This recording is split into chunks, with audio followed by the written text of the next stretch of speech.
مولانا غلام حیدر جنڈالوی کشمیر کی تحریک آزادی کے ساتھ ساتھ پاکستان کی تحریک آزادی کے عظیم رہنما اور ڈوگرا سامراج کے خلاف جدوجہد کا ایک روشن استعارہ تھے۔ مولانا غلام حیدر جنڈالوی نے 1940 میں پونچھ کی خود مختاری ختم کرنے پر ڈوگرا مہاراجا ہری سنگھ کے خلاف کشمیری قوم کو متحد کر کے بھرپور تحریک چلائی۔ ڈوگرا حکومت نے مولانا کو عوامی بیداری پیدا کرنے پر گرفتار کیا اور ریاست بدر کر کے انگریزوں کے زیر انتظام علاقے میں دھکیل دیا۔ قائد اعظم محمد علی جناح نے لاہور میں ہونے والے قرارداد پاکستان کے اجلاس میں مولانا کو شرکت کی خصوصی دعوت دی، جہاں انہوں نے کشمیری وفد کی سربراہی کرتے ہوئے شرکت کی۔ مولانا کے خطاب نے قائد اعظم محمد علی جناح کو شدید متاثر کیا، جس پر ان کی تقریر کے وقت کی پابندی ختم کر دی گئی۔ امیر ملت نے 8 دہائیاں قبل قائد اعظم کے ساتھ کشمیر کے الحاق پاکستان کا جو وعدہ کیا تھا، وہ وعدہ کشمیریوں کی جدوجہد آزادی کی اساس اور مشعل راہ ہے۔ تحریک آزادی پاکستان میں ہمارے آباء و اجداد کا جذبہ اور قومی اتحاد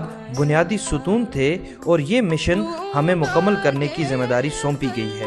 پاکستان اتحاد کا نام ہے، جو برِ صغیر کے تمام مسلمانوں کے اجتماعی خواب اور جدوجہد کا نتیجہ ہے۔ اب ہمیں اتحاد اور نظم و ضبط کے ساتھ اس مشن کو آگے بڑھاتے ہوئے عالمی مسلم اتحاد کی قوت حاصل کرنی ہے۔ مولانا غلام حیدر جنڈالوی کی آخری آرامگاہ راولاکوٹ کے قریب جنڈالی کی بلند ترین چوٹی پر ہے، جو ان کی جدوجہد کی یادگار ہے۔ مولانا غلام حیدر جنڈالوی کی قربانیاں اور جدوجہد ہماری تاریخ کا روشن باب ہیں، مگر ہماری نوجوان نسل ان سے ناواقف ہے، جو کہ لمحہ فکریہ ہے۔ ان کی خدمات کو اجاگر کرنے کے لیے تعلیمی نصاب، سوشل میڈیا اور عوامی آگاہی مہمات کے ذریعے ان کا پیغام نئی نسل تک پہنچانا انتہائی ضروری ہے۔